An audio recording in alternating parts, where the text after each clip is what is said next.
It's finally time, boys. This is not a drill. I got the Rebels ECU reflashed, which can only mean one thing. Okay, admittedly, it can mean more than one thing, because you probably think that that means we're installing the ECU today, but unfortunately, we're not quite at that point. First, we have to get rid of the DynoJet power commander. Without getting too in the weeds with an explanation here, essentially the power commander is a piggyback tuner that already has a tune on it. So if we were to put in the reflashed ECU, the DynoJet would also be adding extra fuel to the mapping that's done here, and that's not what we want. So before we can throw in the reflashed ECU, we have to get rid of the power commander, which entails pretty much, I think there's, I don't know, it plugs in like 5 or 6 places and has a big wire loom that goes throughout. So we got to get all of that taken off and reverted back to stock. Okay, so we're going to start off with the easiest plug to get to, which is right over here on the left side of the bike. You just pop off this cover with that bolt there and that bolt there. Then you're going to see the crank position sensor right there. And we're going to just go ahead and unplug that and unplug that. And you can see that this is the power commander harness that was bridging in between the stock unit. So with that harness out of the way, we'll just want to plug back in the stock connection. And that right there is pretty much all that every single other plug is going to be, just the power commander bridging the gap between the stock harness. Now with the easiest plug out of the way comes the slightly trickier part where we actually have to get underneath the tank.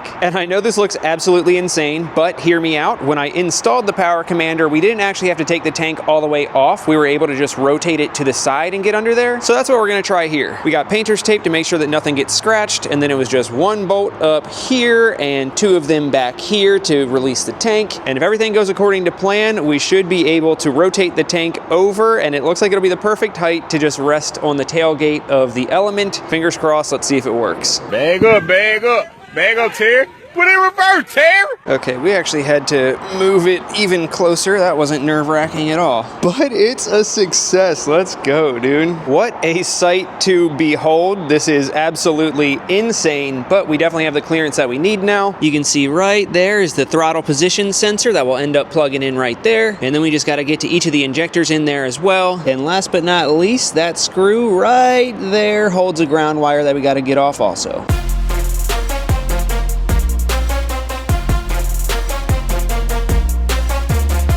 Let's go. Who's your daddy? All right, I can't lie, that was a little bit more in depth than I remembered it being, but just like that, about an hour or so later, the power commander is out, and stay tuned very soon for the long-awaited full-length YouTube video about the two-wheel Dyno Works ECU Reflash.